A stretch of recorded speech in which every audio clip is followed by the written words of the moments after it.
Bem-vindos a mais um vídeo. O que é que hoje nós vamos voltar a trabalhar aqui? Perspectiva de espaços interiores, com recurso, desta vez, a um aristo, para vocês verem algumas diferenças, um lápis, uma borracha e, claro, o nosso papel cavalinho. O que é que nós vamos começar por fazer? Vamos começar por desenhar, por exemplo, o nosso ponto de fuga, para ser diferente. Vocês podem começar por vários pontos, cada pessoa tem a sua metodologia, mas desta vez eu vou mostrar como é que vocês podem começar pelo ponto de fuga. Imaginem que vocês estão sentados mais, em vez de vocês estarem ao centro, apesar de vocês quererem desenhar o que está para a vossa frente, vocês vão desenhar a sala com uma perspectiva à direita, porque estão sentados à direita, ligeiramente, se estão sentados ligeiramente abaixo da linha do horizonte, que será, por exemplo, o meio da vossa folha, e a partir daqui podem desenhar os vossos eixos da sala.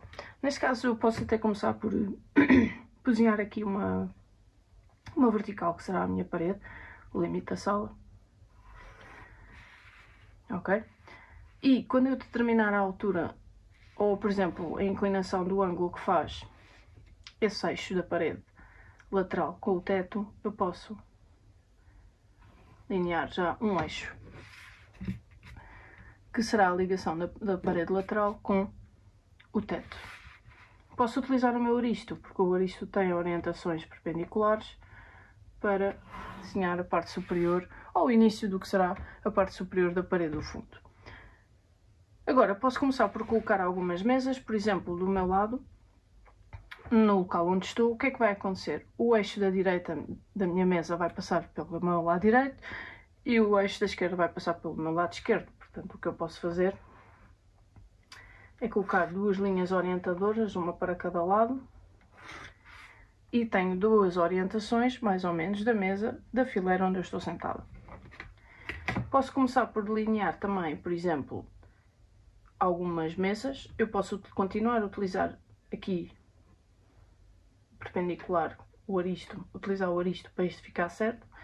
Uma mesa que esteja mais ao fundo, um colega, e esta mesa não terá muita profundidade, porque ela está mais longe, como já sabem do vídeo anterior, o que está mais longe é mais pequeno, o que está mais perto é maior. Vou deixar aqui um espaço intermédio, que é o espaço da cadeira, e vou... Aqui posso tirar uma paralela, estão a ver que também temos estes riscos aqui, e vou alinhar o início de outra, e o que está mais perto é maior, por isso aqui posso dar uma profundidade maior à mesa. E agora, por exemplo, este seria o espaço do meu colega onde ele está sentado e o início da minha mesa, que seria aqui. Portanto, eu estou nesta. O que é que vai acontecer? Ou vocês desenham depois as cadeiras, não é? Podem ser bancos, ou podem ser mesmo cadeiras com parte das costas, ou vocês desenham as mesas. O que interessa na perspectiva, a partir do vosso ponto de fuga, é que vocês compreendam como utilizar esse ponto de fuga. Isto é uma perspectiva linear, daí nós estarmos, não recorrermos a um compasso. Eu agora vou deixar aqui um corredor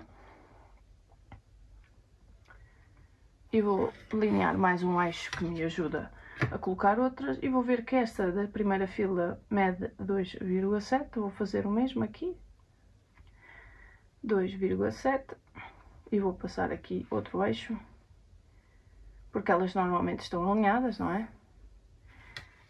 E tenho já começar a colocar a composição das mesas que estão deste lado. Elas estão todas alinhadas, portanto basta eu continuar estas horizontais. Não é? Mais fácil.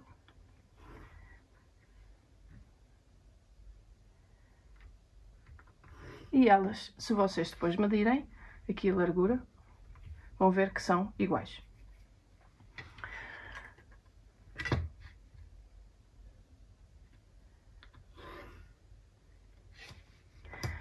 O que é que nós agora podemos colocar? Algumas pernas das mesas, por exemplo. As mesas também têm alguma espessura, portanto eu vou dar aqui, por exemplo, nesta, vou dar 5 milímetros. Vocês também podem usar os traços da própria régua para se orientar.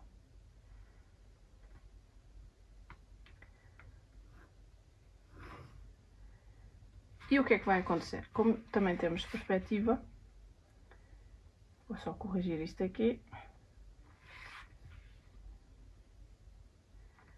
porque o que é vertical é sempre vertical, e eu posso, basta passar aqui pelo meu ponto de fuga e eu vou ter todas as outras espessuras. Isto vocês vão ver, vamos utilizar um desenho que vai ter muitas linhas, e depois com a caneta é que eu vou colocar, então, a apresentação final.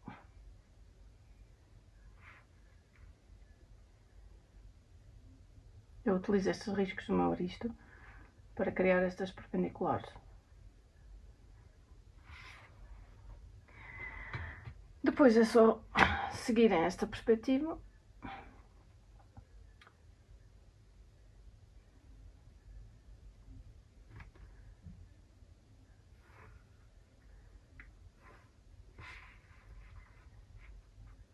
Esta também. Estão a ver que o que está mais longe fica mais pequeno, não é? Vai ficando mais pequeno. Por causa aqui, ao contrário.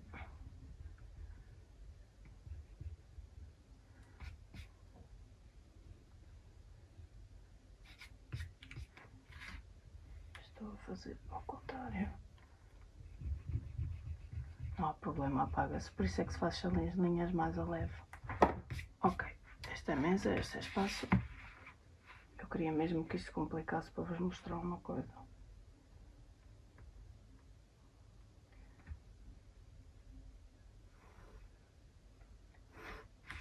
Ok. Isto vai ser espaço, este vai ser mesa, portanto vai ser este. Ah, já tinha marcado.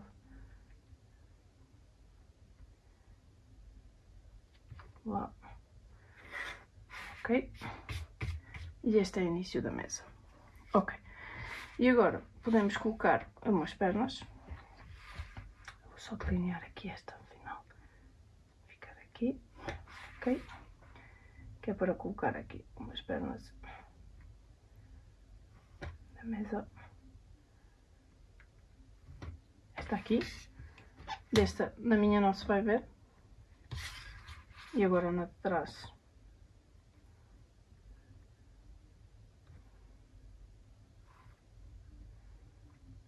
Convém que seja um pouco menos espessa, não é? Tenho uma largura um pouco inferior, porque ela está mais longe. Esta aqui.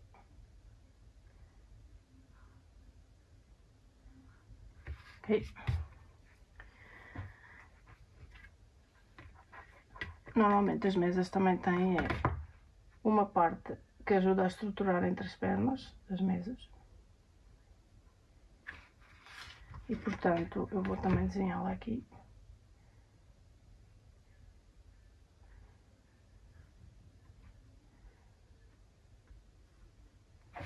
Que normalmente é aqui nesta zona. Ok. Está a começar a complicar, não é? É suposto. Se vocês não forem apagando as linhas, é suposto. E é isso que eu quero mostrar, ao contrário do outro vídeo que eu já fiz, que é tudo mais limpo. Ok? O que é que vai acontecer com as pernas? Também convém que haja um ponto de fuga, assim que vocês determinam a altura dos pés. Ok? Vocês podem marcar o limite dos pés. Depois, as horizontais vão ser horizontais. Eu vou dar aqui. Então, a largura do pé. Ok. Depois estas vão ser mais pequenas, não é? Tudo isto vai continuar nesta mesa. Isto para vos dizer que podem continuar a fazer aqui um intervalo. Pode ser até igual. Eu vou medir aqui o intervalo. É 1,5. Posso fazer aqui, desculpem, 1,5. Ok. E agora vou delinear aqui um eixo para me ajudar. Depois nós tínhamos dado o 2,7 praticamente. Se vocês tiverem medidas para fazer isto é mais fácil.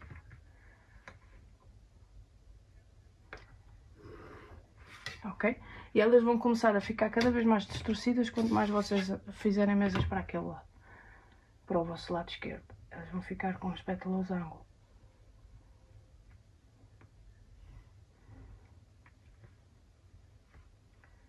Depois é espaço, depois volta a ser mesa.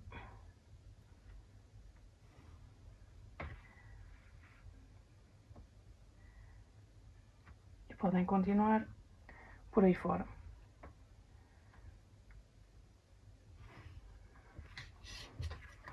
Vou passar aqui o meu ponto de fuga só para dar a espessura da mesa. Pronto. E temos aqui só para...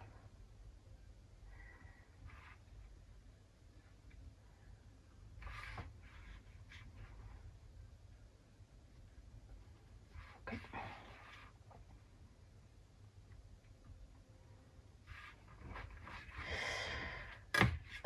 O que é que eu agora quero acrescentar? Eu quero acrescentar uma janela, por isso eu vou delimitar aqui a minha sala. Estão a ver que eu continuo a utilizar as linhas do aristo para me ajudar. Se eu continuar esta, agora posso ligar. Há aristos maiores, há aristos ainda mais pequenos. Este é um dos que eu tenho, que normalmente é um tamanho ideal para vocês terem. É um intermédio. Eu tenho aqui a minha sala, que será então esta a parede do fundo.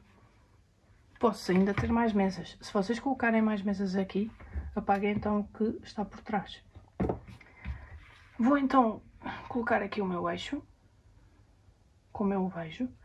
Normalmente o eixo que está ao pé de vocês, da ligação do teto com a parede, é mais inclinado do que o que está mais longe.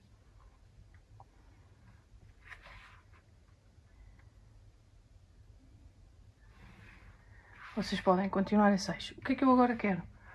Quero colocar aqui uma janela.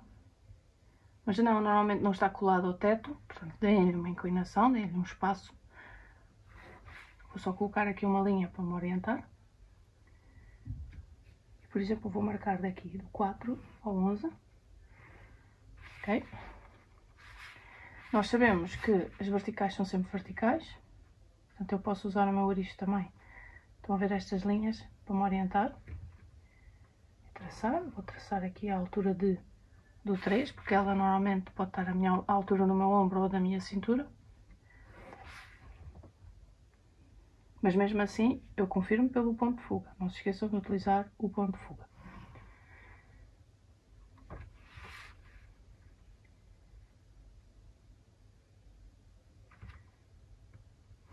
Ok. Temos aqui o que seria o início de uma janela. Depois vocês podem colocar detalhes. Eu não vou perder tempo agora com detalhes, vou só colocar aqui um quadro, só para vos explicar outra coisa. O quadro não está colado ao teto, não é? Ele tem uma altura do teto, até por vezes significativa. E eu vou colocar, por exemplo, até pode ser interessante para nós vermos, é colocar ao meio da sala. As duas medidas iguais dos dois lados, tenho o centro. Aí eu posso colocar o centro no meu aristo logo diretamente. É as vantagens de trabalhar com aristo, não é? E colocar, por exemplo, do 6 ao 6. 6 ao 6, ele vai estar centrado. Vou-lhe dar uma altura.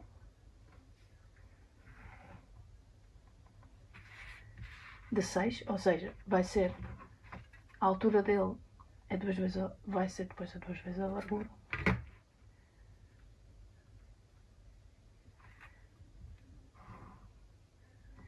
E temos então aqui o nosso quadro. Ok? O que é que eu agora quero? Vocês depois podem ir fazendo detalhes.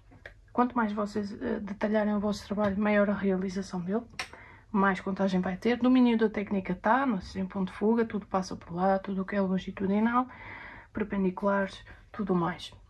O que é que eu agora vos quero explicar? A utilização de canetas com espessuras diferentes ajuda-vos a determinar a noção de profundidade do vosso trabalho. O que está mais longe carrega-se menos. Eu vou usar uma 0,3, por exemplo, para o quadro e para a parede do fundo. Elas estão as duas no mesmo plano, portanto faz sentido, não é?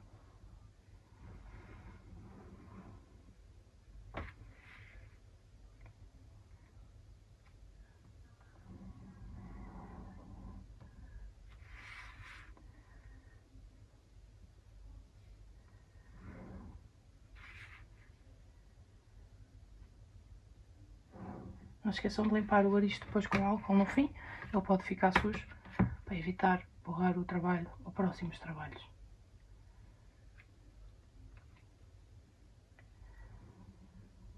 Não façam um risco muito depressa, por vezes a caneta pode não ter velocidade suficiente para a tinta.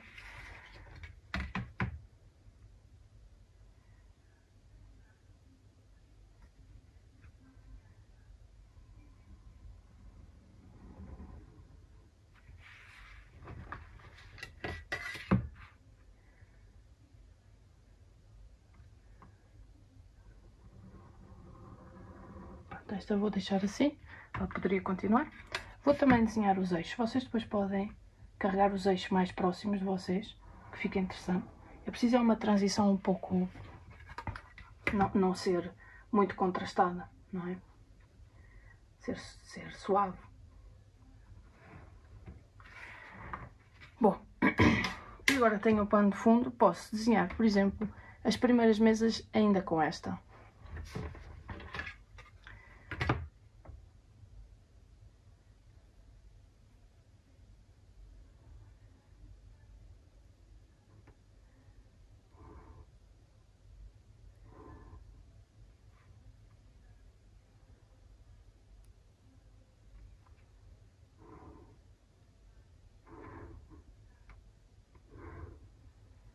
Ok?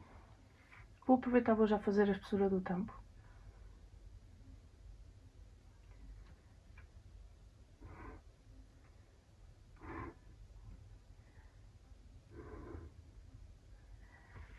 Posso já fazer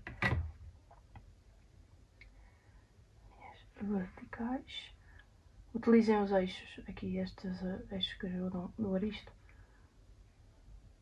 Ele é muito útil nesse sentido.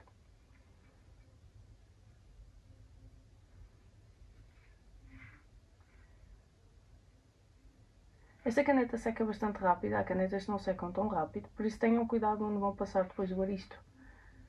Comecem por uma zona que vocês sabem que depois vão andar. Por exemplo, eu posso fazê-lo da direita para a esquerda, porque depois tudo o que eu vou riscar, não é? Por exemplo, aqui, não vou voltar a passar tão cedo lá, com o aristo. Isto para que o trabalho fique o mais limpo possível. É? Por exemplo, eu vou fazer isto para estes eixos, para vocês verem.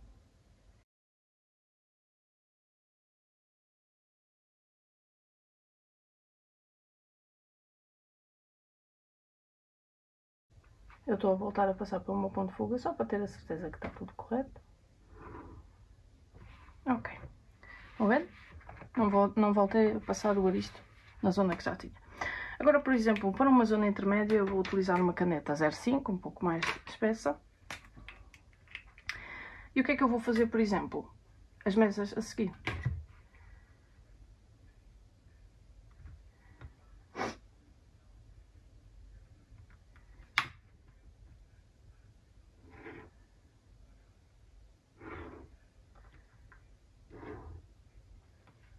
Ok?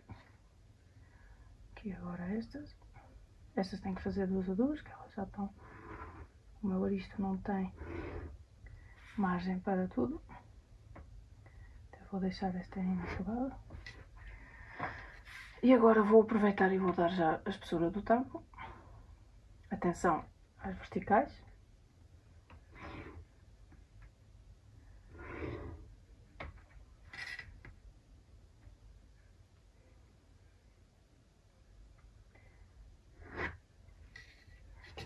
E agora vou fazer a mesma coisa, por exemplo, como eu sou destra, vou fazer da direita para a esquerda para que o meu aristo não volte a passar.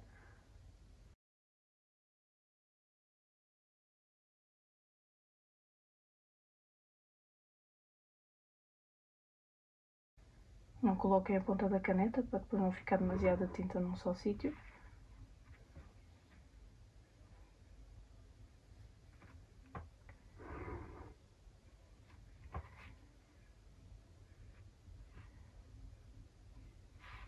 Só para o meu ponto de fuga, só para ter a certeza. Que já vi que está aqui. Ok. E a última. Posso aproveitar esta de trás para me guiar. Agora vou passar pelas verticais.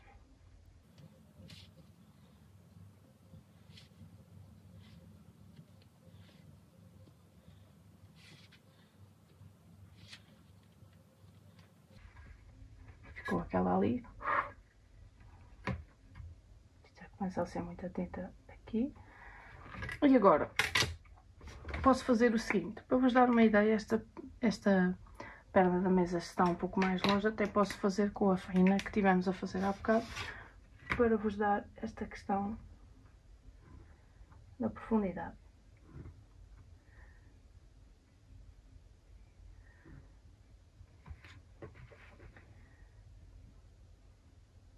Tenho que passar pelo ponto de fuga. Tenho certeza que isto está correto. E agora, para não estar a passar por cima, vou fazer assim ao contrário.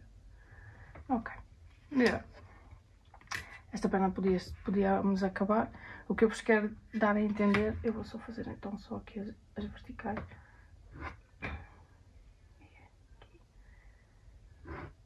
Ok.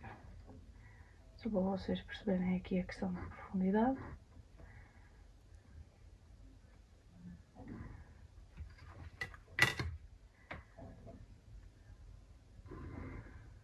Ok. Se o que está mais perto, vamos utilizar uma caneta bem mais esta espessa. Isto agora vai começar a sujar um pouco.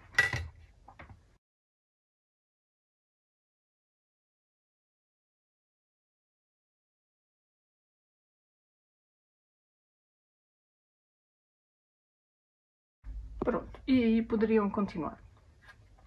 A janela está no plano intermédio, portanto vou usar uma caneta intermédia. Será 0,5.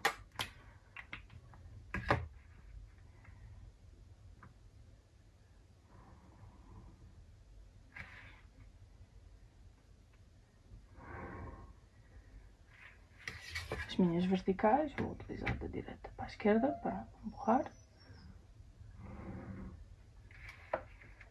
Depois vocês podem colocar mais detalhes. Isto é um exercício para alguns blocos de tempo, consoante o nível de detalhe que se deseje para a sua realização.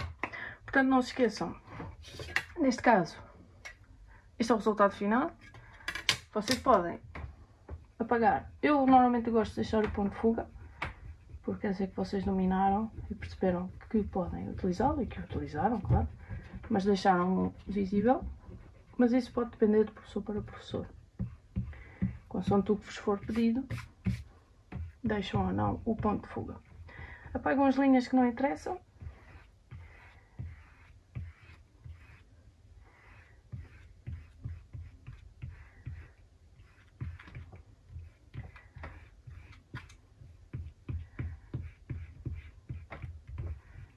E se eu tivesse aqui mais tempo, colocaríamos mais detalhe, claro.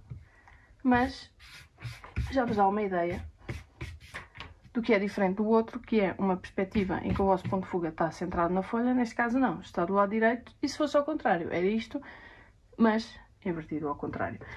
Para isto, folha de papel cavalinho, para relembrar, era isto. Lápis, borracha. Eu utilizei 3 canetas de espessuras diferentes. A mais longe, a intermédia e a que está mais perto, que é a mais espessa.